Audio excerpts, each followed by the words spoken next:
So, in an African home, there's something known as a homestead, and usually a homestead contains the son's houses and the So parents' house. that one you see over there, that's the main house, and we have the firstborn son house over here, and the secondborn son, and then the last son, or the third, and then the last son. And over there, that's another homestead.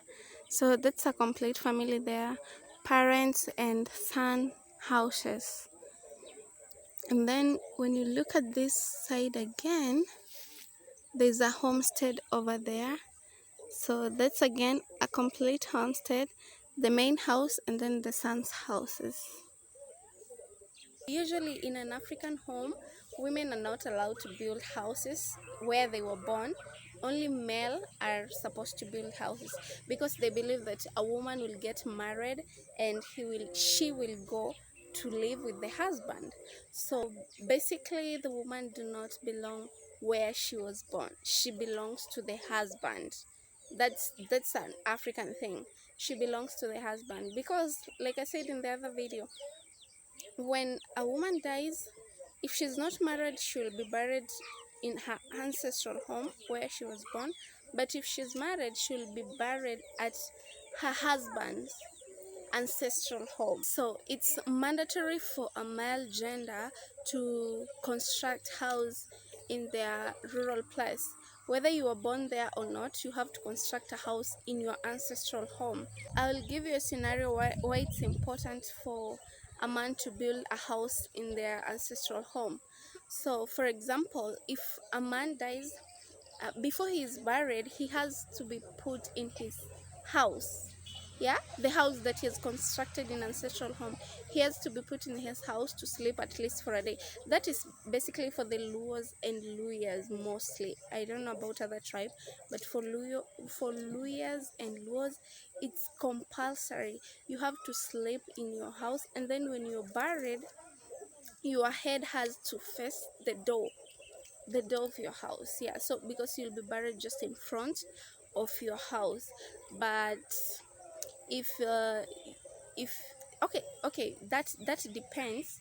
It's not necessarily important that you'll be buried in front of your house. That depends, because for instance, if you are not a good person or you had some bizarre weird behaviors and all that, you will be buried at the edge of the village compound, at the fence.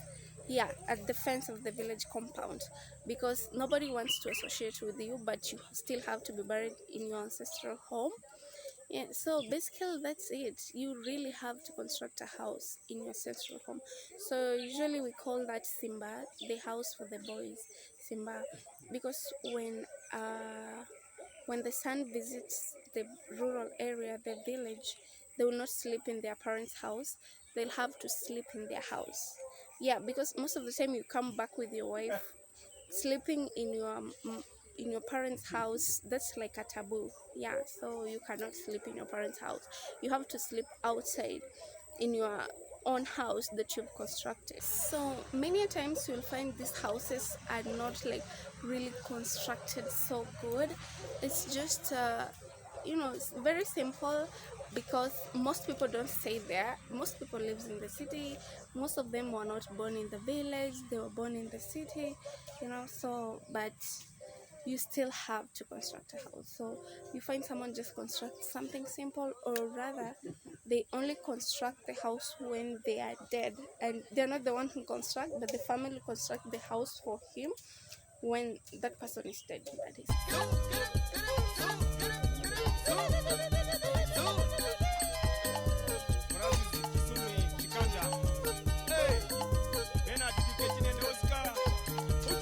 So, this is where we cook from,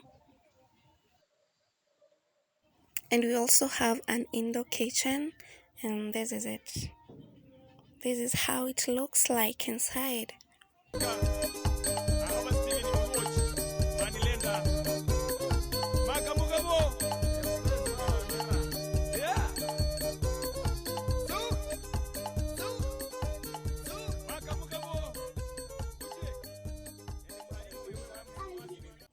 We also have a bathroom here. Usually the bathrooms are outside.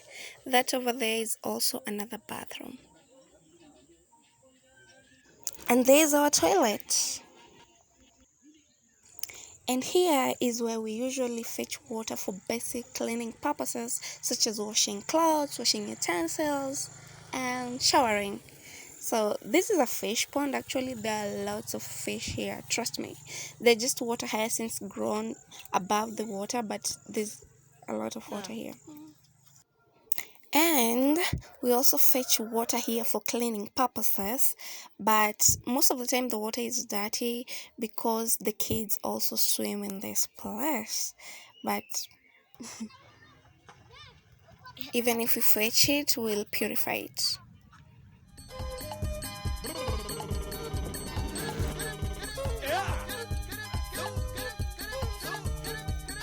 So this borehole you see over here is where we fetch water for drinking purposes and for cooking purposes.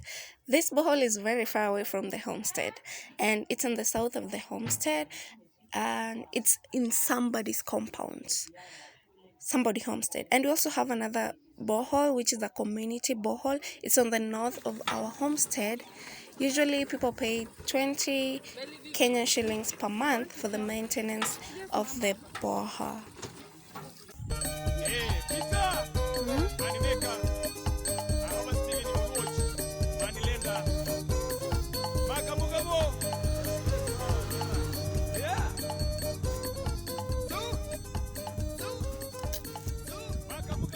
So over here, this is the rice field, and the white things you see over there, those are birds. They usually feed on the rice seeds, and they give farmers a lot of work to, scare them away and all that. So this is how the rice field looks like. And this place, I said, rice is the main cash crop. People grow rice on large scale. So that's how rice looks like for those who have never seen rice. We also grow maize, but it doesn't do so well. Like you can see, this one was destroyed by floods.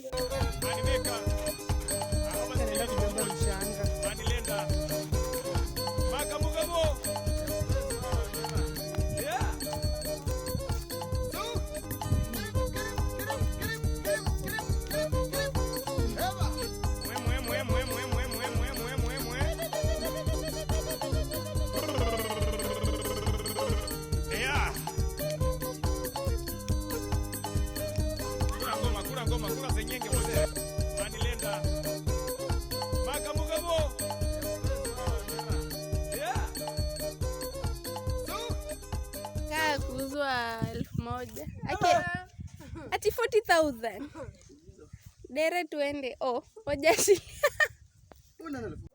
So this river brings both harm and good to the community members of this region. So like I said in my previous video, this region is a flood-prone region. So when it's raining on the highlands, usually this river becomes full and it causes a major flood in this area. This region is located in the lowlands, and that's why it's easy for the floods to become so big. But apart from this river bringing havoc, it also generates income for young men in this community. So most men come to this river to fish and also to harvest sand, which is used for construction. So usually they will sell this sand and also the fish that they have fished, and that way they earn something.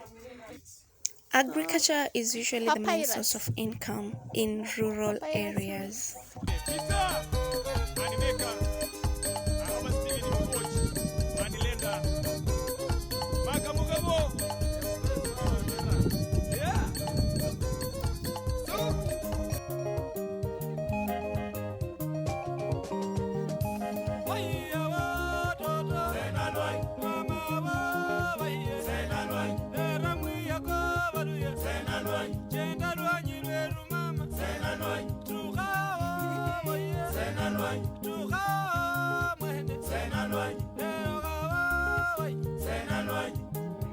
And this river is a tributary of Lake Victoria.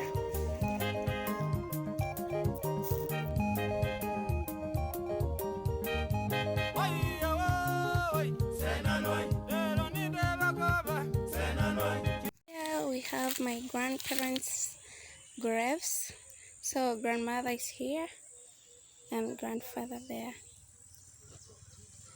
So apparently I'm not supposed to point the grave. It's a cultural thing. I don't know. I don't know what will happen though, but you're not supposed to point the graves. Okay. Thank you so much for watching, and kindly subscribe to my channel if you haven't done so. Love you all.